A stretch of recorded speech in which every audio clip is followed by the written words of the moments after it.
저는 무릎 엑스레이 사진에 드러난 슬관절염의 진행 정도를 분류하는 프로젝트를 진행을 했습니다.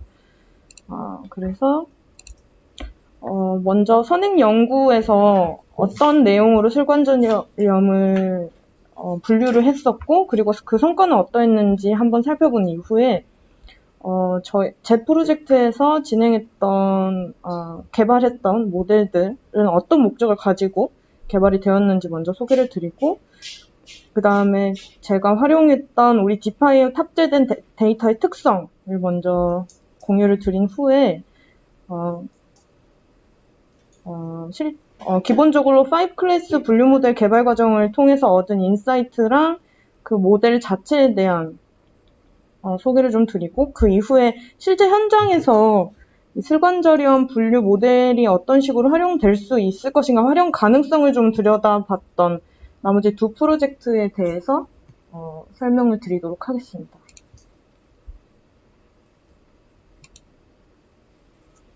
먼저 선행연구 먼저 소개를 해드리도록 하겠습니다.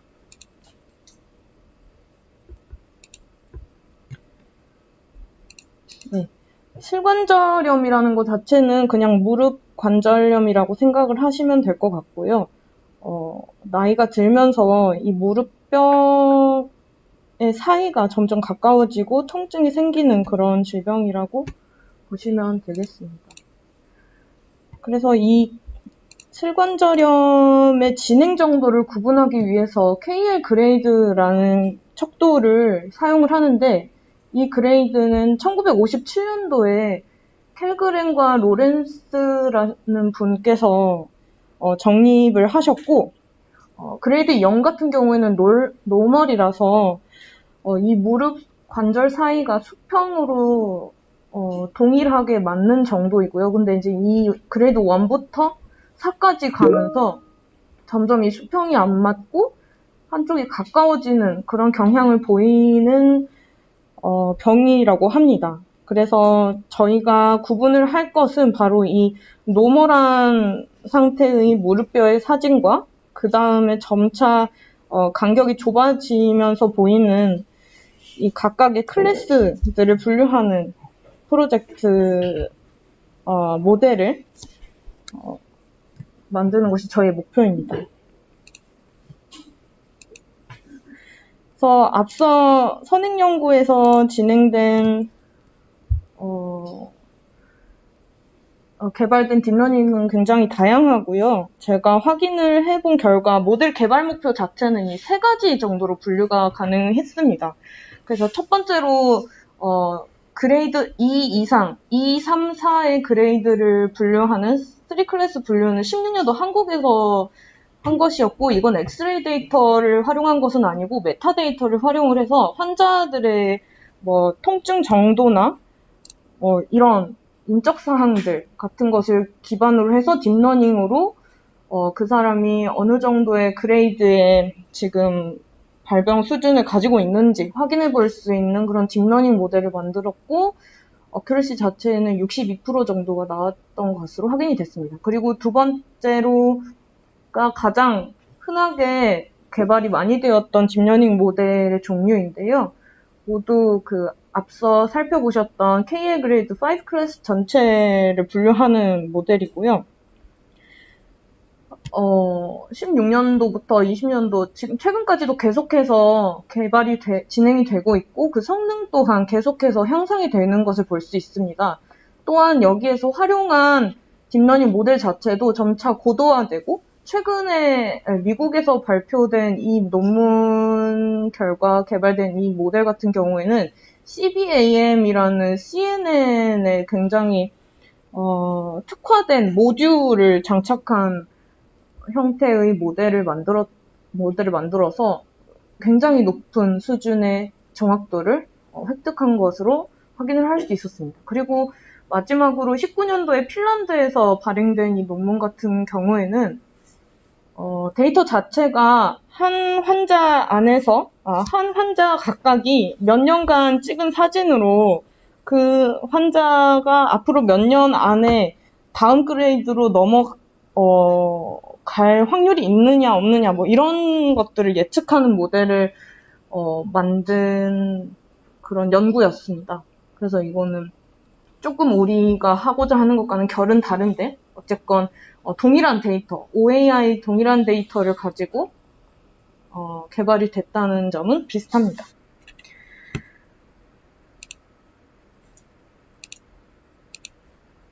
네, 그래서 이제 제가 진행했던 그 프로젝트를 연구 목적에 따라서 조금 분류를 해서 설명을 먼저 드리도록 하겠습니다. 기본적으로 이 우리가 보유하고 있는 데이터셋과 그리고 디파이 기능을 활용해서 개발이 가능한 분류 모델을 만드는 것이 목적이었어서 첫 번째로는 이 디파이를 활용해서 5클래스 분류 모델을 만들 수 있을 것인가 그 가능성을 먼저 확인을 하고 그것을 모델을 만들었을 때 그거를 충분히 디파이를 가지고도 활용할 수 있는지 그리고 어떻게 하면 더 잘 활용할 수 있는지에 대한 의견을 조금 제안을 드리려고 하고요. 두 번째로는 실제 현장에서 슬관절염 구분 모델을 활용할 수 있을지 그 가능성을 확인하고자 간단하게 조금 시도해봤던 모델 두 가지입니다. 자세한 거는 나중에 다시 한번 더 설명드리도록 하겠습니다. 네, 일단 저희가 가지고 있는 데이터 자체에 대한 특성을 먼저 확인해 보도록 하겠습니다. 디파이에 탑재되어 있는 이 데이터는 OAI라는 곳에서 가지고 왔고요. 총 1만 장 정도가 됩니다. 그리고 모두 동일한 사이즈로 구성이 되어 있고 클래스별로 약간 불균형한 모습을 보입니다. 보시면 이 시비어한 클래스가 가장 수가 적고 노멀한 게 가장 수가 많은 것을 확인할 수 있으시죠? 그런데 조금 특징적이었던 것이 이 OAI를 활용한 선행연구 논문의 그 데이터 수량하고 저희가 가지고 있는 그 데이터 수량이 조금 차이가 있더라고요. 그래서 다시 좀 우리 데이터를 다운받아서 확인을 해보니까 이 오토 테스트라는 폴더 안에 들어있는 데이터들이 조금 문제가 있는 것처럼 보였어요. 그래서 더 자세히 확인을 해보니까 이런 식으로 원래는 이렇게 생긴 무릎뼈가 왼쪽 뼈인데 오토 테스트 이 폴더 안에 있는 엑스레이 사진의 라벨링은 이 무릎뼈를 라이트라고 라벨링을 해놨더라고요. 그래서 이런 부분부터 시작해서 이런 라벨링 오류 문제부터 시작해서 탑 폴더에 이 테스트 밸리데이션 트레인 이 폴더에 들어있는 데이터셋과 동일한 이름의 파일이 있는데 오토 테스트 안에 그 파일들은 원래 오리지널한 데이터셋을 살짝 위아래로 늘려놓은 듯한 살짝 이렇게 변형이 된 데이터들로 구성이 되어 있었습니다. 그래서 이게 우리가 학습하는 데이터로 사용하기에 딱히 좋은 영향을 미칠 것 같지 않겠다라는 판단을 할 수 있었고 두 번째로는 이 KL 그레이드로 라벨링된 엑스레이 데이터 이 자체에 대한 특성인데요. 이 5단계로 구분하는 것 자체가 약간 기준이 주관적이라서 클래스별 차이가 굉장히 모호합니다. 이게 1단계고 이게 2단계인데 지금 육안으로 보시기에도 굉장히 구분하기가 어렵죠. 그래서 이 클래스 간 데이터 차이가 굉장히 모호하다는 특성이 1차적으로 있고 그리고 이 우리가 가지고 있는 OAI 데이터셋 자체도 다른 선행연구 논문에 의하면 전문가들이 KL 그레이드가 되어 있는 이 엑스레이 데이터가 라벨링이 좀 잘못된 것 같다라는 의견을 줬더라고요. 그래서 아마 그 라벨링, 이 데이터 자체도 그렇게 정확성이 높은 데이터는 아닐 것이다. 라는 그런 파악을 할 수 있었습니다. 그래서 이러한 데이터의 특성을 먼저 감안을 하고 모델을 좀 개발을 했어야 했던 상황이었습니다. 그래서 먼저 일단 5클래스 분류 모델을 어떤 식으로 개발을 했는지 공유드리도록 하겠습니다.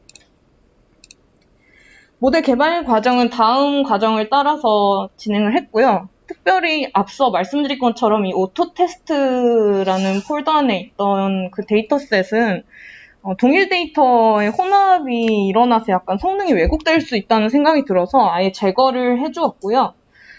선행 연구에서 효과가 있다고 확인된 방식으로 오른쪽 무릎뼈 사진 같은 경우에는 모두 왼쪽 무릎뼈랑 동일한 방향으로 플립을 해서 데이터를 증강한 것과 같은 효과를 누릴 수 있는 방식으로 데이터를 좀 정리를 해주었습니다. 그리고 우리가 2주 안에 많은 실험을 해봤어야 돼서 GPU를 제가 이번에는 10대를 사용을 했는데 그런데 저희 디파이에서는 밸리데이션 테스트 셋, 밸리데이션하고 트레인 셋 스플릿 할 때 랜덤 스테이트가 고정이 불가능해서 모델 간의 성능 비교가 사실상 어렵기 때문에 테스트 셋으로 성능 비교를 할 수밖에 없었어요. 그래서 테스트 셋을 일단 먼저 분리를 한 다음에 데이터를 트레인 시키는 방향으로 진행을 했었습니다. 그리고 나머지 절차는 늘 하던 대로 먼저 베이스라인에서 모델 선정하고 전처리 선정하고 증강기법 선정하고 그 다음에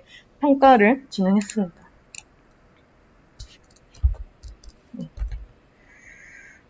그래서 말씀드린 대로 오토텍스트셋을 지우고 나니까 우리가 가지고 있는 데이터 총 개수는 8,260개 정도가 되었고 제가 조금 돌려보니까 샘플 제공자가 4,130여 명이 되었고 각 한 사람당 왼쪽 뼈, 오른쪽 뼈를 제공한 것으로 확인이 됐습니다. 그리고 클래스별 데이터 구성 자체는 이런 식으로 여전히 클래스의 불균형은 존재한 상태입니다.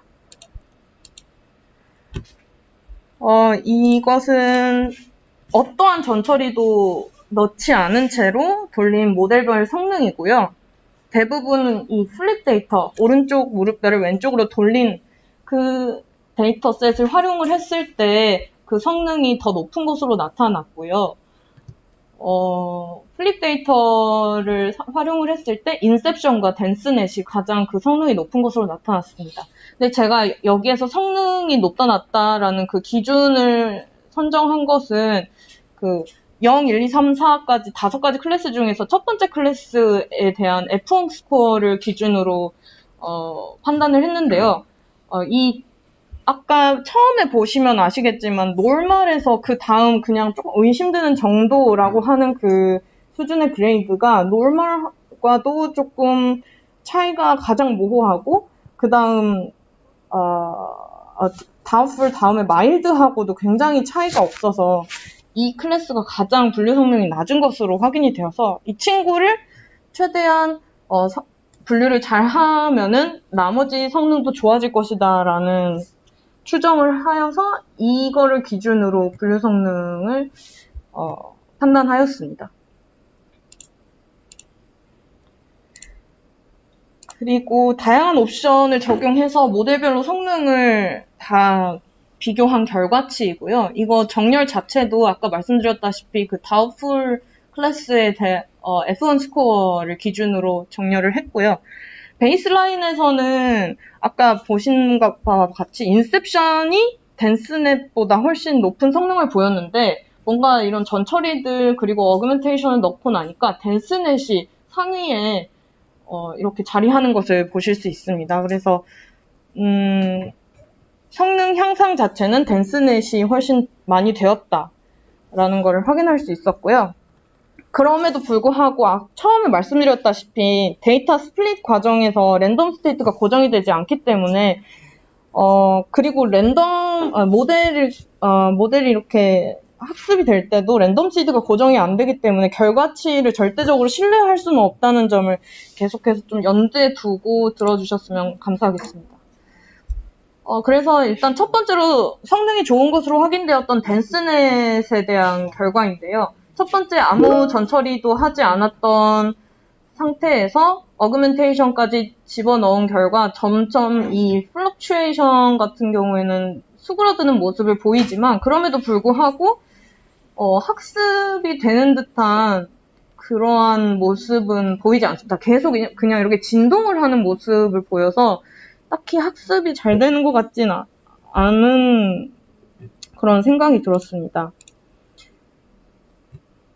그리고 그렇지만 밸리데이션 스코어 밸리데이션 어큐러시 스코어는 점진적으로 증가를 하고 아까 말씀드렸던 다우풀 클래스에 대한 F1 스코어는 히스토그램 이퀄라이제이션을 하나만 해주었을 때 가장 높은 값을 보였지만 그래도 베이스라인 어그멘테이션을 많이 한 모델에서도 베이스라인보다는 높은 수치를 보이는 것을 확인할 수 있었습니다. 이 댄스넷의 성능을 더 확실하게 판단을 하기 위해서 컨퓨전 매트릭스를 확인해 봤는데요. 이 세 번째, 네 번째 클래스에 대해서는 역시 전처리와 어그멘테이션을 해주자 상당히 효과가 많이 좋아지는 것을 확인하실 수 있습니다. 하지만 1번, 2번 이 두 번째 다우풀 의심되는 구간 그리고 어느 정도 있는 것 같은 그 구간에서는 굉장히 그냥 한 번은 다 때려서 1번이라고 그냥 추측을 한다든지 아니면 아예 추측을 안 해버린다든지 하는 방식으로 굉장히 학습이 좀 덜 된 듯한 결과를 확인할 수 있어서 조금 아쉬운 부분이었습니다. 그럼에도 불구하고 이것은 테스트셋에 돌려본 결과인데요. 어큐러시 자체는 굉장히 높은 수준을 보여주고 있고요. F1 스코어도 이 1번에 대한 F1 스코어거든요. 이것도 아주 나쁜 수치는 아닌 걸로 파악이 됐습니다. 어규멘테이션까지 진행을 했을 때요. 그리고 다시 한번 처음에 보여드렸던 그 선행연구의 성능과도 비교를 했을 때 이 선행연구 논문에서 개발한 모델 같은 경우에는 굉장히 선도적인 기술을 약간 접목을 시켰던 것에서 74%가 나왔는데도 저희도 아주 근소하게 상회하긴 했지만 어느 정도는 가능성이 있지 않은가라는 생각을 해볼 수도 있지 않은가까지 생각을 했다가 생각해보니 이 사람들이 사용했던 밸리데이션 테스트 셋하고 저희가 사용하는 테스트 셋에 차이가 있을 수 있어서 네, 절대적으로는 비교가 불가능하지만 그래도 아주 나쁘진 않지 않을까라는 긍정적인 생각을 해볼 수 있는 부분이었습니다. 그 다음에 이제 그 다음으로 좋았던 인셉션 모델 성능 결과인데요. 댄스넷에서와 비슷한 양상을 보이고 있습니다. 처음에보다 점점 플럭추에이션은 어느 정도 잡히는 것 같지만 여전히 학습은 많이 진행이 되지 않는 듯한 모습을 보입니다. 하지만 이 어큐러시 그래프를 보시면 아까 댄스넷보다는 그래프 양상 자체가 학습을 하는 듯한 모양을 띠고 있어서 차라리 성능은 살짝 낮더라도 인셉션 모델을 조금 더 고도화시켜서 만들면 훨씬 그 신뢰도가 높은 모델을 개발할 수 있지 않을까라는 생각을 할 수 있었고요. 어큐러시 같은 경우에도 오히려 베이스라인이 가장 높았고 F1 스코어도 프리프로세싱의 히스토그램 이퀄라이제이션 하나만 걸어주었을 때 가장 높은 성능을 보였습니다. 하지만 이것도 아까 말씀드렸다시피 밸리데이션 스플릿이 조금 동일하지 않기 때문에 절대적으로 비교는 불가합니다. 그리고 테스트셋으로 성능 비교를 해보았을 때는 어규멘테이션을 3가지를 집어넣은 인셉션의 성능이 굉장히 좋은 것으로 나타났습니다. 테스트셋 어큐러시 자체는 75.7%로 아까 댄스넷의 마지막 가장 좋았던 모델의 성능보다 조금 더 높은 성능을 보여주었고요. 특히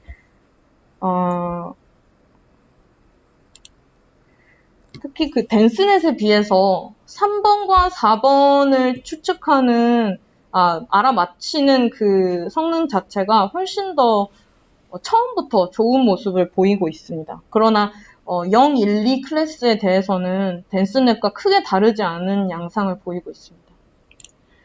그래서 75.7%는 아까 보셨던 미국의 그 데이터보다도 한 1% 정도 높은 것으로 나타납니다. 물론 절대적인 비교는 불가능하지만요.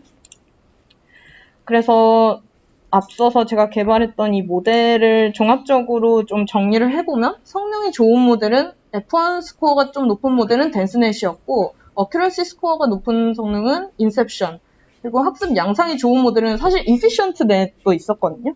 근데 이 친구는 그 그래프 양상 자체는 학습을 하는 듯한 이런 곡선을 보였지만 그 최고로 좋은 점수 자체가 최고로 좋은 에폭을 선정을 해서 밸리데이션을 해봤을 때 댄스넷이나 인셉션에 미치지 못하는 성능이 나와서 제가 직접적으로 개발을 더 해보지는 않았던 조금 아쉬움이 남는 모델 네트워크입니다.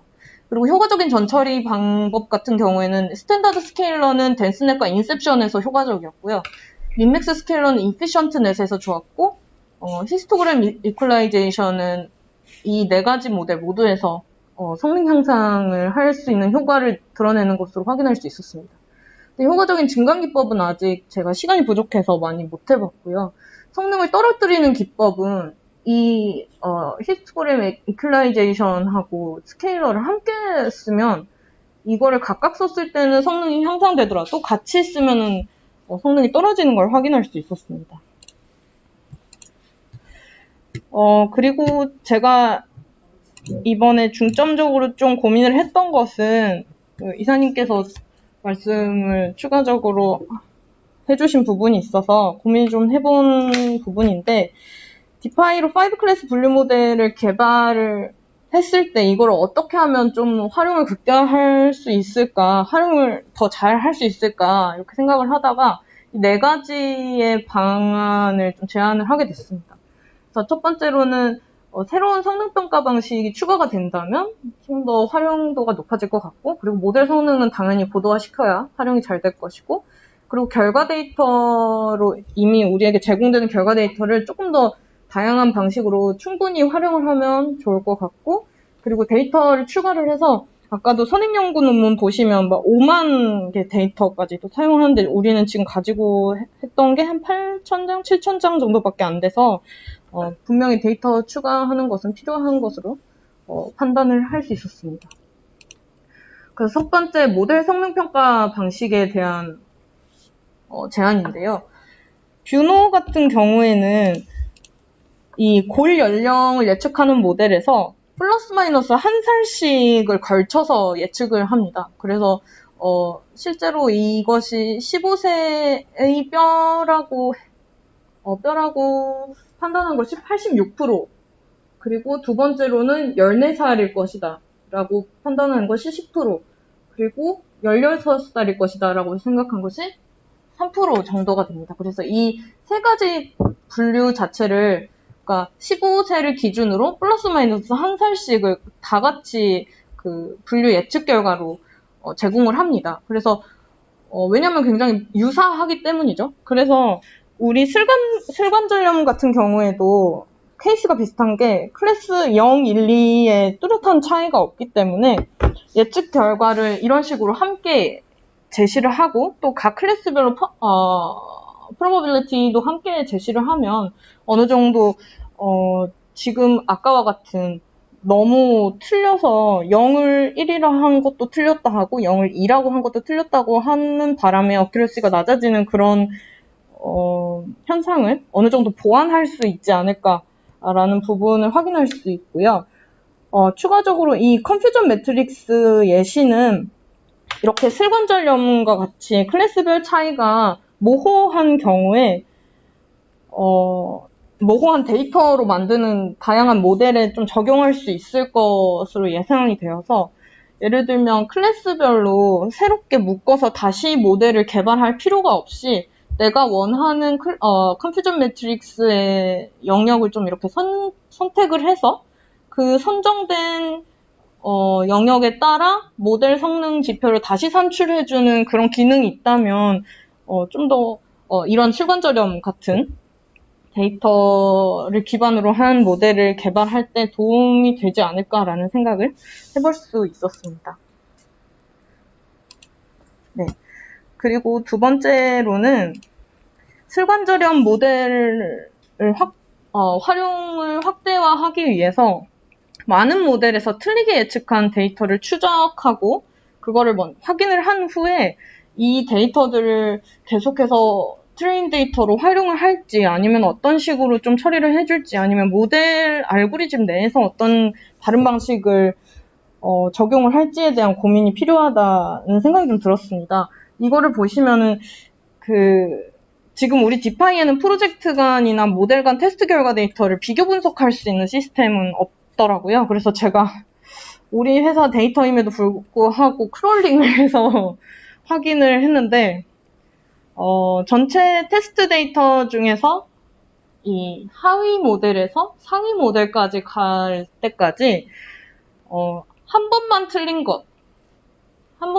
데이터는 238개, 두 번 틀린 데이터는 231개, 그리고 세 가지 모델에서 모두 틀린 데이터는 156개를 확인할 수 있었습니다. 그래서 직접 그런 데이터들이 어떤 것이 있는가 확인을 해봤더니, 한 번만 틀린 것 중에서도 베이스 모델에서 틀린 걸 한번 랜덤으로 뽑아와봤더니, 라벨링은 다우트풀로 되어 있는데, 프레딕션은 마일드로 했습니다. 근데 이거를 보시면 왠지 모델이 더 잘한 것 같은 느낌이 들잖아요. 이거 두 가지도 마찬가지로 라벨링은 마일드로 되어 있지만 프레딕션은 모더레이트로 하였고, 이게 3단계거든요. 이게 2단계고 다우트풀이 1단계입니다. 그리고 이것 같은 경우에는 세 번 다 틀린 데이터이거든요. 세 가지 모델에서 모두 틀린 데이터인데 라벨링 자체가 노멀로 되어 있습니다. 근데 제가 초반에도 말씀드렸다시피 노멀 데이터 같은 경우에는 이 관절 사이에 격차가 동일하게 되어 있는 게 노멀이라고 해요. 근데 여기가 좀 오른쪽이 좁은 게 너무 선명하게 드러나잖아요. 그래서 이것 같은 경우에는 라벨링이 잘못된 것 아닌가라는 수준까지도 고려할 수 있었던 데이터라, 이런 식으로 좀 인커렉트하게 프레딕트가 된 데이터들을 좀 더 살펴볼 필요가 있겠다라는 판단을 할 수 있었습니다. 그리고 이거는 제가 댄스넷 모델을 고도화시키는 과정에서 틀렸던 데이터들만 서칭을 해봤을 때 나온 결과이고요. 댄스넷 모델하고 인셉션 모델 간에서도 이런 식으로 공통적으로 인커렉트하게 프레딕트 했던 데이터를 살펴보면 또 비슷한 데이터들을 확인할 수가 있을 거라고 예상이 되어서 이것도 함께 확인할 필요가 있다는 생각이 듭니다. 그리고 두 번째로 이 디파이 모델 활용을 극대화하기 위해서는 지금 저희가 클래스별로 스레시홀드를 적용을 할 수 있는 기능이 마련은 되어 있는데, 제가 직접 실험을 해보니까 적용은 안 되더라고요. 그래서 이거를 차등을 두고 뭐 점수를 다르게 주어도 테스트 결과는 계속 동일하게 나와서 아직 이건 개발이 안 된 거 아닌가라는 생각이 들었고, 근데 그럼에도 불구하고 이렇게 클래스별로 성능 차이가 확연하게 드러나는 모델 같은 경우에는 이 스레시홀드로 할 수 있는 일이 굉장히 많을 거라는 생각이 들어서 이게 정말 절실한 기능이다라는 생각을 했고요. 그리고 플러스 알파로 앙상블 모델도 저희가 지금은 만들 수가 없고 모듈을 직접 구성을 해서 탑재를 시켜야 하는데, 만약에 앙상블 모델이 되었다라고 한다면 베이스 모델에서는 맞게 예측을 한 데이터를 어그멘테이션을 해서 고도화시켰을 때 틀린 이 데이터를, 이런 문제를 좀 해결할 수 있지 않을까라는 생각을 할 수 있었습니다. 그리고 세 번째로 디파이에서 제공되는 결과 데이터들을 지금 다 모아봤는데요. 이런 결과 데이터들을 그냥 무심코 지나칠 것이 아니라 그래드캠 같은 경우에는 병변 위치를 검출하는 데이터용으로 쓸 수 있도록 조금 더 UI를 쉽게 만든다든지, 아니면 이런 각 클래스별 probability가 나오는 부분도 같이 붙여서 prediction 중증도를 판정할 수 있는 그런, 판단하는데 도움을 줄 수 있는 그런 정보로 제공할 수 있는 걸 생각해 볼 수도 있겠고, 그리고 또 한 가지는 클래스별로 그래드캠이 찍히는 경향 자체가 다른데, 지금은 다 클래스 하나당 한 장씩만 볼 수가 있어요. 근데 각 클래스별로 그 그래드캠을 다 모아서 그 경향을 분석한 결과를 제공을 해준다면 클래스별로는 어떤 식의 경향성이 있는지 판단하는 데 많은 도움이 되지 않을까라는 생각을 할 수 있었습니다. 그리고 앞서 말씀드린 것처럼 데이터는 무조건 추가를 해야 하고, 제가 선행연구 논문을 통해서 알게 된 데이터들은 이 모스트, 그리고 한국, 이게 국민 건강 영양 조사 데이터이고요. 그리고 이것은 저희가 계속 활용했던 데이터인데, 먼저 모스트부터 보시면 이건 캘리포니아 대학에서 제공하는 데이터이고, 각 환자별로 몇 개월 동안 경과 데이터를 다양하게 보유를 하고 있어서 예측하는 모델뿐만 아니라 다양한 그 실험을 해볼 수 있는 데이터입니다. 그리고 이 한국 데이터 같은 경우에는 50세 이상 주부를 대상으로 수집된 데이터이고, 엑스레이 사진뿐만 아니라 다양한 신상 정보나 건강 정보, 질환 정보까지도 가지고 있어서 메타데이터를 집어넣게 되면 훨씬 어큐러시가 향상되는 이미 연구 결과가 있기 때문에 이것도 활용하면, 그리고 우리나라에서 써야 하니까 활용하면 충분히 좋을 것 같다는 생각을 할 수 있었습니다. 그리고 미국 OAI는 우리가 계속 썼던 데이터인데 좀 찾아보니까 동일한 버전이 계속 있는 것이 아니고 해마다 뭔가 새로운 버전이 계속 게재가 되는 것 같더라고요. 그래서 이것도 조금 더 추가를 해보면 좋겠다라는 생각을 했습니다. 네, 그리고 지금부터는 임상적으로 실제 현장에서 이 슬관절염 모델이 어떤 식으로 활용이 될 수 있을까, 그리고 그런 모델을 충분히 만들어서 활용을 할 수 있을 만한 그 성능을 우리가 확인할 수 있을까, 그거를 먼저 가능성을 파악하기 위해서 진행을 했던 거고요. 첫 번째로는, 주사 치료를 받을 때 요양급여를 인정을 받으려면 그 사람이 KL 그레이드 1, 2, 3 안에 있는 사람일 때만이 그 요양급여가 인정이 된다고 합니다. 그래서 0 그레이드나 아니면은 시비어 그레이드 4 클래스에 소속되어 있는 사람들은 급여가 인정되지 않기 때문에 이 세 가지 클래스를 분류하는 모델을 한번 개발을 시도해 보았고요. 일단 플립 데이터로 개발을 진행을 했었고, 해본 결과 인셉션 모델이 이피션트는 어떤 것보다도 계속해서 높은 성능을 보이는 것으로 확인할 수 있었습니다. 그리고 이 성능평가 기준 자체도 앞서서 했던 것과 비슷하게 요양급여를 인정받을 수 있는 그 클래스에 해당하는 그 클래스의 F1 스코어가 가장 높은 값이 어떤 것인가를 기준으로 성능을 평가하였습니다.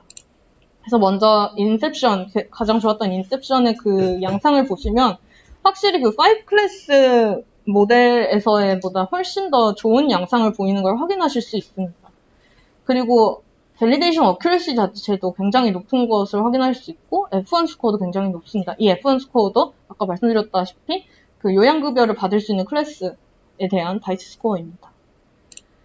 컴퓨전 매트릭스를 보시더라도 확실히 0, 1, 2, 1번이 이 요양급여 클래스이고 0번이 normal, 그리고 2번이 그 severe한 것인데 5 클래스로 한 것보다 훨씬 더 좋은 성능을 보이고 심지어는 테스트 어큐러시가 75%, 그리고 F1 스코어도 78까지 올라가는 모습을 볼 수 있습니다. 이피션트넷 같은 경우에도 한번 제가 시도를 해봤는데 양상 자체는 학습을 하는 듯한 모습을 보입니다. 그러나 이 어큐러시 스코어나 밸리데이션 F1 스코어 같은 경우에 인셉션보다 살짝 미치지 못하는 모습을 보여서 더 이상 그 개발은 진행하지 않았고, 그럼에도 불구하고 테스트 스코어도 이것도 그 5 클래스로 진행한 것보다는 훨씬 더 좋은 결과를 보입니다.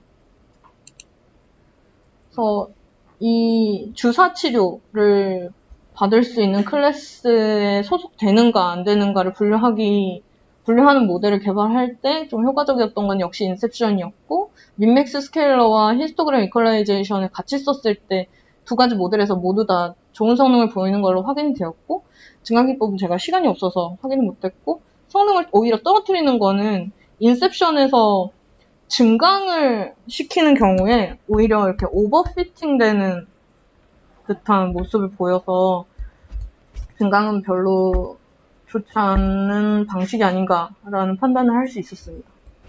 다음으로 인공 관절 치환술. 관절 자체가 너무 심하게 이제 닳아져서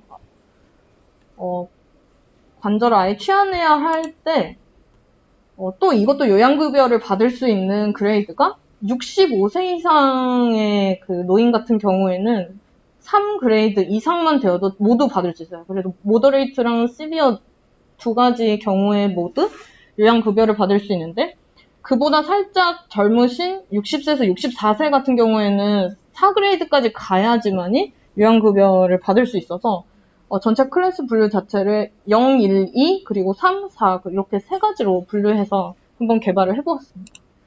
그 결과 앞선 그 3클래스와는 다르게 또 이번에는 efficient넷이 더 좋은 성능을 보였어요. 그래서 efficient넷으로 어그멘테이션을 한 것이 가장 높은 성능을 보였고, 그 다음에 베이스라인, efficient넷의 베이스라인이 좋았고, 그 다음에 인셉션에 어그멘테이션을 집어넣었을 때 더 좋은 성능을 보이는 걸로 나타났습니다. 이것 또한 기준 자체는 모더레이트 클래스, 그러니까 세 번째 이 65세 이상을 판가름할 수 있는 이 모더레이트로 하였는데요. 왜냐하면 시비어는 워낙에 명확해서 심지어 클래스 데이터 중에서도 가장 적은 양을 보유하고 있는 클래스임에도 불구하고 시비어 같은 경우에는 굉장히 분류 성능이 좋게 나왔기 때문에 모더레이트를 기준으로 성능을 평가하였습니다. 그래서 efficient넷의 개발 과정 단계에 따른 그 양상을 보시면 역시 좋습니다. 그 5클래스 클래시피케이션에서 한 것보다 훨씬 좋은 모습을 보이고, 밸리데이션 어큐러시가 심지어 90%대까지 올라오는 모습을 보실 수 있습니다. 그런데 어그멘테이션하고 베이스라인에 대한 이 성능 결과를 보시면 베이스라인이 조금 더 근소하게 상회하는 모습을 볼 수 있습니다. 그런데 이거는 제가 처음에도 말씀드렸다시피 밸리데이션 스플릿 자체가 랜덤 시드가 고정이 안 돼서 절대적으로 뭐가 더 낫다고 말씀드리긴 조금 어렵고요. 그래서 테스트 결과를 보시면 어그멘테이션에서 더 좋은 성능을 보이는 걸 확인할 수 있습니다. 이것도 아예 94%까지 가장 높은, 지금까지 만들었던 모델 중에서 테스트 어큐러시가 가장 높은 성능을 보여주었고, 인셉션 같은 경우에도 나쁘지 않은 모습을 보여줍니다. 그리고 이 경우에는 프리프로세싱 한 경우에 가장 높은 성능을 보이는 것으로 확인이 되지만, 역시 테스트 셋으로 돌려보았을 때 어그멘테이션까지 끝낸 상태의 모델이 더 좋은 성능을 보이는 것이 확인이 됩니다. 역시 93% 정도 되고요. 그래서 efficient도 한 94%, 인셉션도 93.7, 그래서 94%까지도 거의 생각할 수 있는 정도의 수준이 나왔습니다. 그래서 이 인공관절 치환술에 대한 요양급여를 받을 수 있는지 없는지를 분류하기 위해서 활용될 수 있는 모델로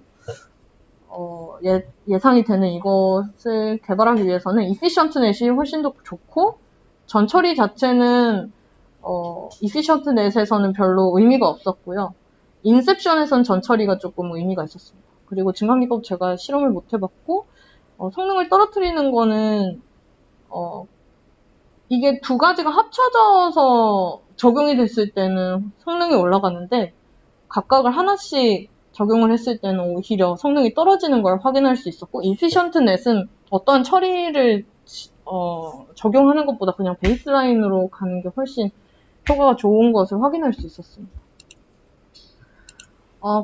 그래서 마무리를 좀 지어보자면, 제가 이번에 프로젝트를 진행을 하면서 역시 계속해서 조금 아쉬웠던 부분은 이 트레인 데이터셋의 밸리데이션 랜덤 스테이트를 고정을 못하니까 계속해서 짧은 기간 내에 모델 성능 평가를 하는 게 굉장히 어려웠고, 그리고 그 모델 자체도 랜덤 시드가 고정이 안 돼서 돌릴 때마다 성능이 다 달라지더라고요. 그래서 이것도 모델을 개발하는데 너무나 필요한 기능이라는 생각이 계속해서 들고 있고, 앙상블 기능도 무조건 추가됐으면 좋겠다는 생각이 들었고요. 그리고 처음에 제가 그 오토 테스트 폴더에 있던 이상한 데이터들을 소팅을 하기 위해서 제가 따로 그 G파일을 이용하지 않았는데, 이거는 G파일밖에 이용하지 못하시는 분이라면 이런 그 EDA 작업 같은 거는 절대 못할 부분이라. 근데 사실 모델 개발하는 데 있어서 가장 중요한 건 데이터잖아요. 그래서 이런 데이터를 EDA 할 수 있는 기능이 반드시 추가되면 좋겠다라는 생각을 했고요.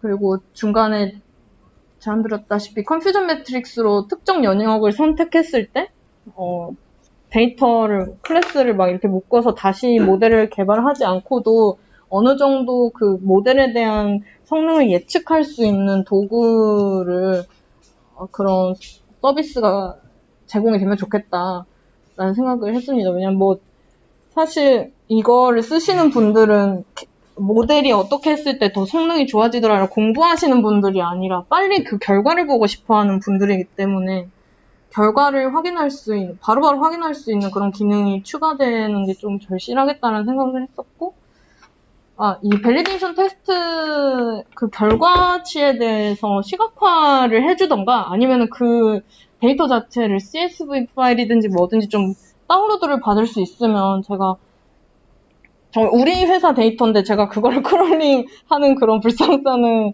일어나지 않지 않았을까라는 생각을 했습니다. 네, 여기까지입니다. 혹시 질문 있으실까요? 질문 있나요? 아까 베이스랑 어그멘테이션을 달랐다고 해서 그 화면 베이스랑 어그멘테이션, 어떤 모델에 대한 베이스랑 어그멘테이션이요? 그냥 다 따로 한 거, 맨 처음에. 다 따로 한 거요?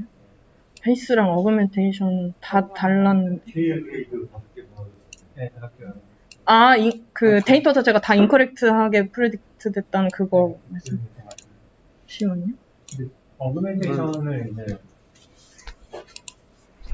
안 했다고 그랬는 것 같은데 한 번은 어떻게 한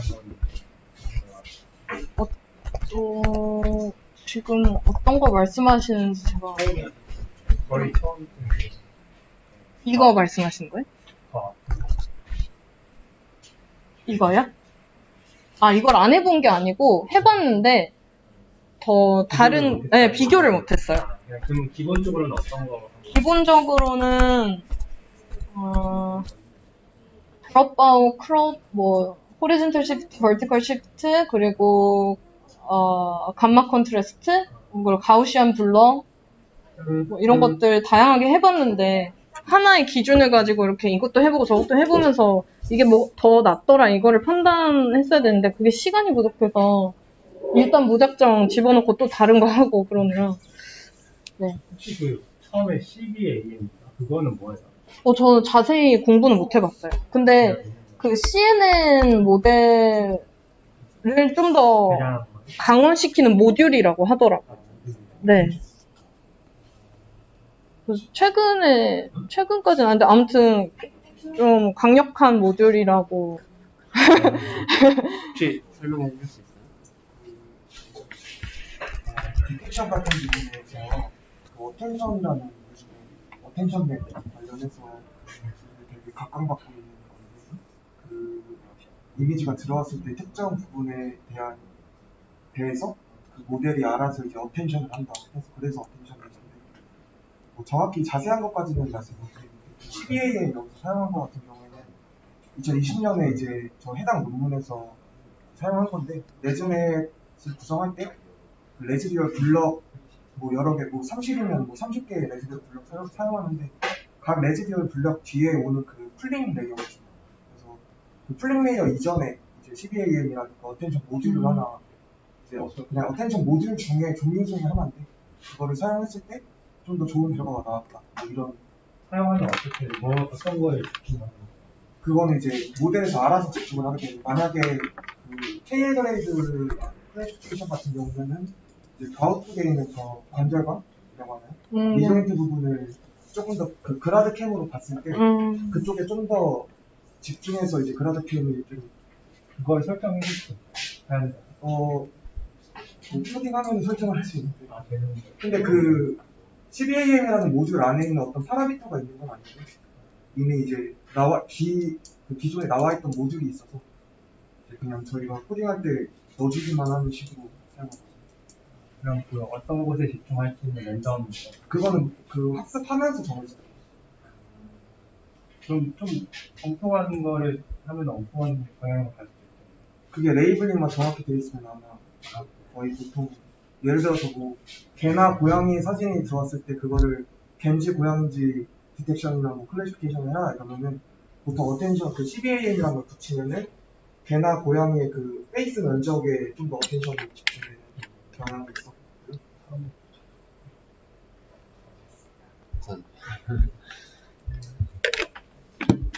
다른 질문 있으신가요? 아, 그리고 그 랜덤 스테이트 네, 그거는 뭐 어쩔 수 없는데 네. 더 하고 싶으시면 테스트 셋이랑 데이터 셋이랑 트레인 셋이랑 구분해서 올려가지고 네, 지금 계속 그런 식으로 그렇게 하고 성능 평가를 진행을 했던 건데 그렇게 하면 시간이 너무 오래 걸리고 또 테스트할 때 또 올려야 되고 네, 네. 그래서 그 너무 네 번거로워서 근데 되게 많이 하셔가지고 고생 많이 하신 것 같아요. 그것도 잘 돼 있고 수고하셨어요. 그 데이터 아그멘테이션 하실 때 네. 클릭 이셨다고 하셨잖아요. 예를 들어서 아, 네. 오른쪽 누르면 왼쪽 안 돼요. 이게 그러니까 어떤 특정 그러니까 오른쪽을 기준으로 왼쪽인 영상들은 다 오른쪽으로 나오겠다. 이걸 말씀하시죠. 아니 일단 어그멘테이션이 아니고 아예 데이터셋 자체 모든 데이터셋 자체 안에서 오른쪽 다리 엑스레이는 아예 왼쪽으로 다 뒤집어서 사실상 왼쪽 다리의 데이터만 있는 데이터셋으로 만든 방식을 적용했습니다. 네, 선행 연구에서 그렇게 했더라고요. 그럼 오른쪽은 어떻게, 왼쪽은 오른쪽이 됐고. 오른쪽이 왼쪽으로 되고 다 왼쪽 다리만 있는 거예요. 왼쪽은 건드리지 않았어요. 근데 테스트에는 오른쪽도 있고 아니요, 테스트도 다, 아, 네, 전체에 대해서 다 그렇게 먼저 제가 처리를 해주고 나서 얹었어요. 그게 모델이 학습할 때 그 양쪽 무릎 영상에 대한 피처들을 뽑는 것보다 한쪽 무릎 영상 기준으로 피처를 뽑는 게 좀 더 잘 뽑는 것 때문에 네네. 시간이 예약한 시간이 다 됐어요. 방송은 종료하고 네. 오늘 연구했던 결과는 AI 시스템에다가 공유해서 후속 연구할 수 있어요. 너무 고생하셨어요. 방송 종료하겠습니다.